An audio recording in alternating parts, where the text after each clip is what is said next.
지난 2월 14일 소비자 물가 지수가 생각보다 높게 나왔죠. 그래서 이제는 좀 더 금리 인상을 쭉 하고 또 마켓이 안 좋을 수도 있겠다라고 많은 분들이 생각했어요. 그래서 지금 이번에 나오는 PPI가 중요했었어요. 왜? 이 PPI를 보고 3월 달에 있는 이 CPI를 예상할 수 있었다라는 거죠. 하지만 이 PPI, 생산자 물가 지수예요. CPI는 소비자 물가 지수. 이 PPI가 조금 더 높게 나오면서 앞으로 3월 달에 있는 이 CPI가 또다시 높게 나올 수 있다라는 가능성이 된 거죠. 지금 그래프를 보시면 항상 이 CPI, 소비자 물가 지수와 이 PPI, 생산자 물가 지수가 같은 방향으로 흐르는 걸 저희가 알 수 있죠.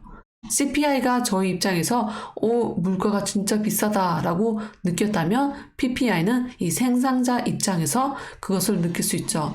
도매 시장이나 제품 산업이나 그리고 상품 시장 이런 트렌드를 잘 활용하는 그러한 트렌드를 잘 알아보는 지표이죠. 그리고 또 근원 생산자 물가 지수 코어 PPI라 그러는데 그것은 0.5%로 인상이 됐어요. 0.3이 기대를 했는데 이 근원 생산자 물가 지수에는 음식과 에너지가 포함이 되지 않아요. 왜냐면 이 둘의 요소는 이 변동성이 엄청나기 때문에 이 두 개를 제외하고 이 측정한 게 계속해서 인크리즈 했다, 올라갔다라는 거죠.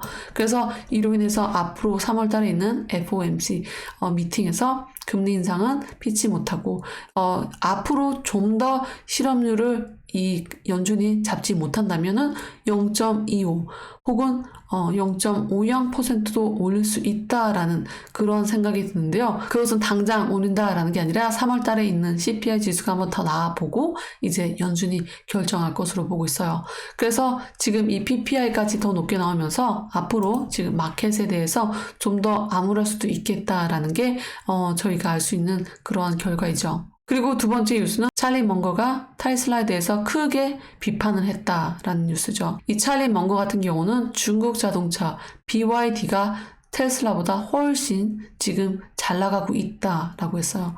그래서 이 테슬라에 절대 나는 투자하지 않겠다.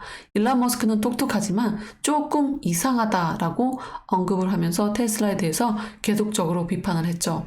어제는 타이밍도 맞게 비트코인이 오랜만에 이제 9월달 이후로 상승들을 보였는데 비트코인을 사는 사람들은 정말 어리석다라고 발표를 했죠. 이렇게 자꾸 비판을 하면서 테슬라 그리고 비트코인을 비판을 하고 있는 게 보여요. 이 기사에서는 찰리 먼거가 BYD가 훨씬 낫다고 했는데 정말 이 사람은 말이 아니라 행동을 봐야 된다라는 게 뭐냐면 찰리 먼거 같은 경우는 BYD 주식을 지난해 8월부터 계속해서 줄여왔다라는 거죠. 20% 이상을 가지고 있었는데 약 지금 11%밖에 가지고 있지 않는다. 그래서 연말부터 계속해서 BYD 주식을 팔았다라는 거죠.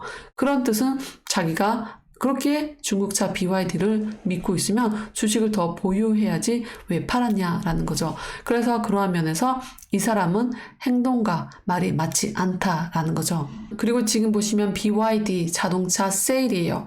이 전기 자동차 세일이 1월달과 12월달에 비교해서 떨어졌죠.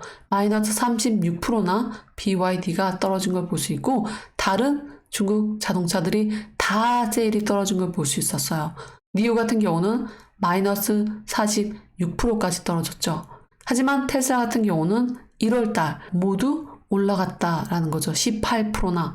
그래서 이런 번호를 봤을 때도 이렇게 경기 침체를 겪고 있는 와중에도 테슬라를 원하는 소비자는 꾸준하게 늘어난다라는 거죠. 이번에 테슬라가 차 가격을 낮추고 나서 굉장히 쌓여있던 인벤토리가 많이 빠졌어요. 그리고 나서 지금 현재는 테슬라 Y 같은 경우는 지금 인벤토리가 남아있는 재고가 없다. 그래서 많은 소비자들이 기다려야 된다라고 전해지고 있어요. 테슬라 같은 경우는 오늘 조 바이든과 협약을 맺었어요. 어떻게 맺었냐면 정부에서 약 7조를 더 줄 테니까 제발 다른 전기차 좀 같이 충전소에서 쓸게 해달라라고 부탁했죠. 그래서 일론 머스크가 오케이를 해서 모든 충전소가 아니라 약 부분별로 다른 전기차가 테슬라 충전소에서 자동차를 충전할 수 있게 하겠다라고 했어요. 그래서 이로 인해서 테슬라 같은 경우는 이 기존에 있던 소비자들의 반발이 있긴 해요. 아니 지금 또 엄청 바빠 죽겠는데 캘리포니아나 샌프란시스코 같은 경우는 한참 기다릴 수도 있단 말이에요. 워낙에 테슬라 탄 사람이 많으니까. 근데 지금 이것을 다른 전기차한테 연다고 정말 그럼 더 많이 기다려야 된다라는 그런 의견이 많이 있었는데 지금 테슬라 측에서 다시 발표를 했죠. 내년까지 2배를 만들겠다. 충전소를 2배를 만들겠다라고 해서 그래서 정말 많은 투자자들이 와 테슬라가 내년 1년 사이에 기존에 있던 거를 2배를 만든다고 하면서 굉장히 놀라고 있는 거죠. 그래도 중요한 것은 조 바이든 대통령이 자기 트위터를 통해서 이 테슬라와 일론 머스크와 좋은 계약을 맺었다. 이것은 정말로 우리가 큰일을 해냈다라고 했죠. 이로 인해서 더 많은 전기차들을 촉진하는 그런 케이스가 된 게 아닌가 싶습니다. 그리고 지금 이렇게 보시면 어제 이어서 다시 비트코인이 상승세를 살짝 보이고 있는데요. 비트코인, 이더리움, 그리고 도지코인 상승세를 계속 보이고 있는데 이 상승세가 어쩌면 계속 시작인지 아니면 혹시 다시 한번 바닥으로 가는지 궁금해 하시는 분들이 있는데 그 답은 아무도 모르죠. 상승을 위한 디딤발인지 많은 분들이 저한테 물어보는데 저는 정답을 아는 사람은 없다라고 생각해요.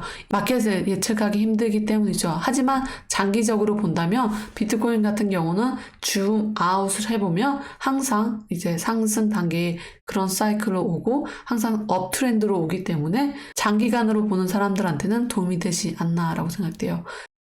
지금 보시는 기사는 키아누 리브스가 헐리우드 대표 스타 중에 한 명이 크립토에 대해서 언급을 했죠. 이 크립토 같은 경우는 안전성 면에서는 정말 잘 될 수 있다라고 우리는 좋게 만들 수 있다라고 크립토를 칭찬한 거예요. 정말 작은 뉴스인데 이렇게 키아누 리브스라면은 크립토 그리고 시사에 대해서 별로 말을 하지 않는 사람인데 이렇게 크립토에 대해서 언급을 해서 흥미로워서 한번 가져와 봤고요. 지금 보시는 영상은 이 비트코인을 적극적으로 옹호하고 비트코인에 대해서 책을 쓴 저자이기도 한 리아라는 이 영국 여자인데 이 여자가 이 GB 뉴스에 나와서 인터뷰를 한 거죠. 사회자가 나 너 비트코인 정말 지지하는 거 아는데 근데 비트코인 같은 경우는 정말 변동성이 너무 많고 위험하지 않냐. 그리고 또 거래소에 놔두면 정말 요즘에 뭐 부도도 나고 사기도 있고 너무 불안하지 않냐라고 질문을 2가지를 했어요. 그래서 이 여자분이 하는 말이 변동성의 문제에서는 비트코인을 지금 당장이 아니라 멀리 줌 아웃을 해서 보면은 항상 위로 올라가고 있다라고 했어요. 그러면서도 이건 투자의 조언이 아니다. 하지만 멀리서 바라본다면 이것은 아마도 올라가고 있기 때문에 거기에 대한 값어치가 있는 게 아닌가라고 언급을 했고요.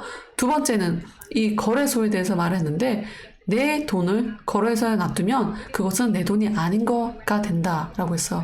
그래서 거래소에 있는 것들을 무조건 거래소 밖으로 그러니까 외부 지갑이나 혹은 안전한 장소에 놔둔 걸 추천한다라고 했죠.